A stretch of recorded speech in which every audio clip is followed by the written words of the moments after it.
दोस्तों, यह कहानी एक लड़की की है जो शहर के एक स्कूल में पढ़ती है और अपनी एक सहेली के साथ किराए पर कमरा लेकर रहती है। वह अपने क्लास के ही एक लड़के को पसंद करने लगती है। एक दिन वह किसी काम से उसे अपने घर पर बुलाती है। उसके बाद क्या होता है, इस कहानी के माध्यम से आप जानेंगे।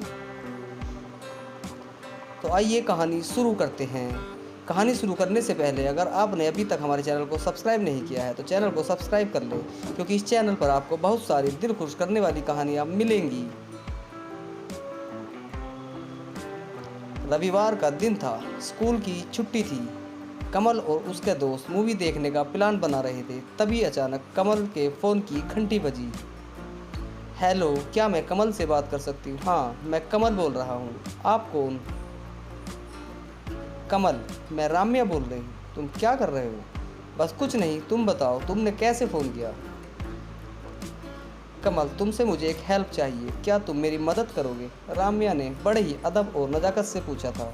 क्या है?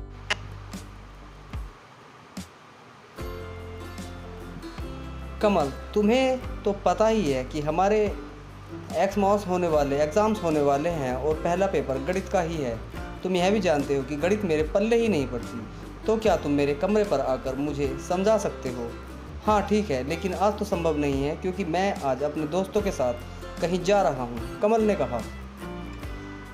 राम्या ने फिर से विनती की, कमल प्लीज़ आ जाओ, क्योंकि कल स्कूल भी जाना है और उसके 2 दिन बाद ही गणित का पेपर भी है। फिर मुझे प्रैक्टिस भी करनी है। तुम आ रहे हो ना? मैं तुम्हारा इंतज़ार करूंगी। मेरा कमरा रेलवे स्टेशन के पास ही है। मैं तुम्हें अपना एड्रेस मैसेज कर देती हूँ। तुम रेलवे स्टेशन पहुंचकर मुझे फ़ोन कर देना, मैं वहां आ भी जाऊंगी। राम्या की बात सुनकर कमल मान गया और अपने दोस्तों से बहाने बनाकर वह राम्या के घर की ओर चल दिया। रेलवे स्टेशन उसके घर से 10 किलोमीटर की दूरी पर था। उस एरिया में सड़क निर्माण का काम भी चल रहा था, तो ट्रैफिक भी ज़्यादा होगा। यह सोचकर कमल जल्दी ही घर से निकल गया। कमल राम्या के घर पहुंचा। राम्या उसी का इंतज़ार कर रही थी। राम्या ने उसे कोल्ड ड्रिंक पीने को दी और उसने बताया कि उसके साथ उसकी एक दोस्त भी रहती है। वह इंजीनियरिंग की तैयारी कर रही है। अभी वह अपने गांव गई हुई है।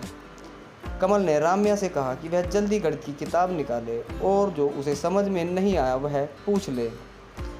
राम्या ने किताब निकाली और कमल उसके सारे सवालों को हल करता चला गया। बहुत देर तक दोनों पढ़ते रहे। राम्या अचानक उठी और बोली, तुम बैठो, मैं तुम्हारे लिए चाय बनाकर लाती हूँ। जब तक कमल मना करता वह किचन में पहुँच गई थी। थोड़ी ही देर में वह चाय लेकर आ गई। चाय लेने के लिए कमल ने हाथ बढ़ाया, तभी चाय उसके कपड़ों पर गिर गई। सॉरी कमल, मेरी गलती थी। मैं तुम्हारे लिए दूसरी चाय बना देती हूँ। तुम्हारी शर्ट और पैंट दोनों खराब हो गई। तुम ऐसा करो, कुछ देर के लिए तुम तौलिया लपेट लो, मैं तुम्हारे कपड़े धोकर सुखा देती हूँ। कपड़े जल्दी ही सूख जाएंगे, तब मैं प्रेस कर दूंगी। कमल मना करता रहा, लेकिन राम्या जिद करने लगी और उसकी ओर तौलिया फेंक कर भीतर चली गई।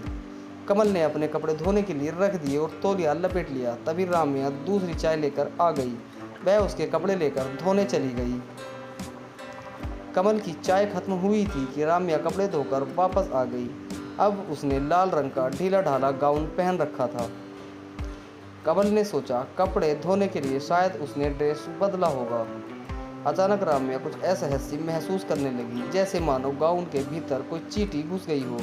राम्या ने तुरंत अपना गाउन उतार फेंका और उसे पलटकर देखने लगी।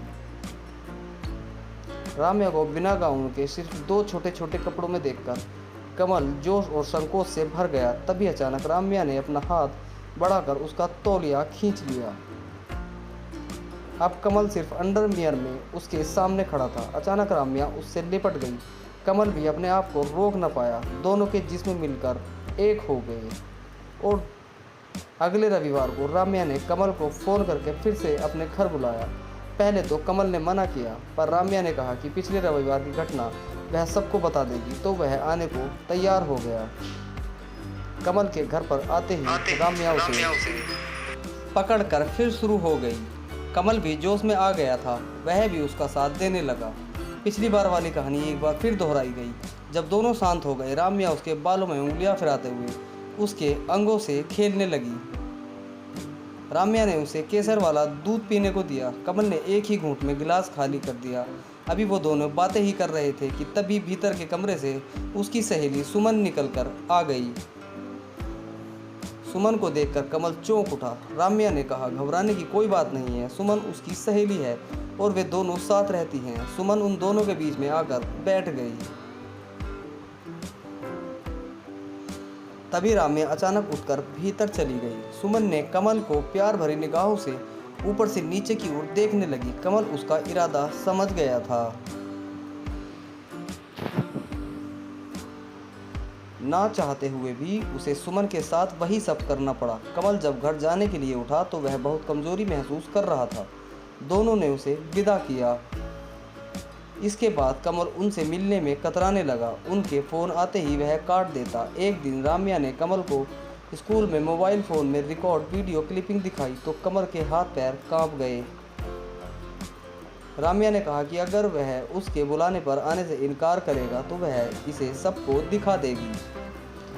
कमल उन दोनों के चुंगल में बुरी तरह फंस गया था और ना चाहते हुए भी उसे उनके कमरे पर जाना पड़ता था।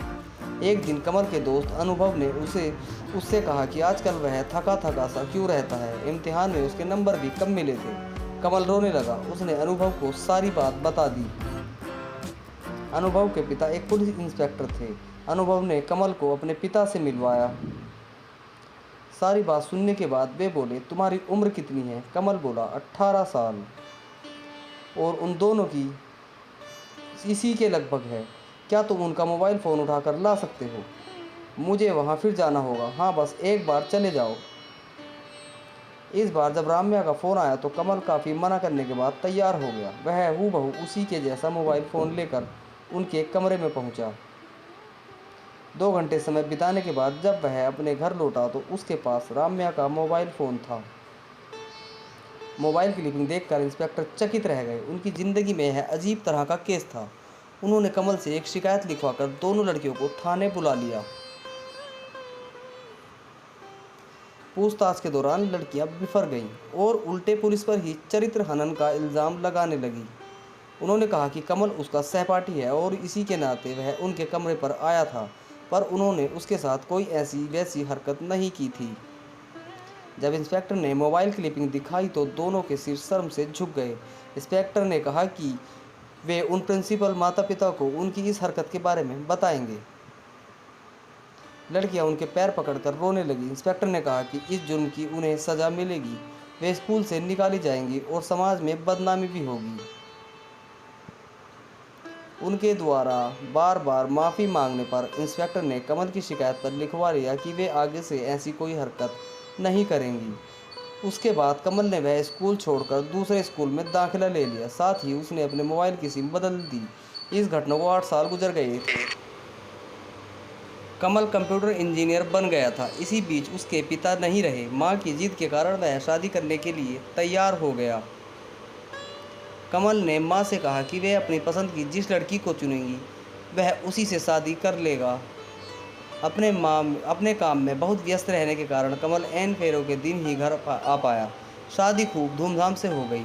शादी की पहली रात कमल ने जैसे ही दुल्हन का घूंघट उठाया वह चौंक पड़ा। पलंग पर लाजवंती किसी घुटनों में सिर दबाए बैठी राम्या थी। तुम?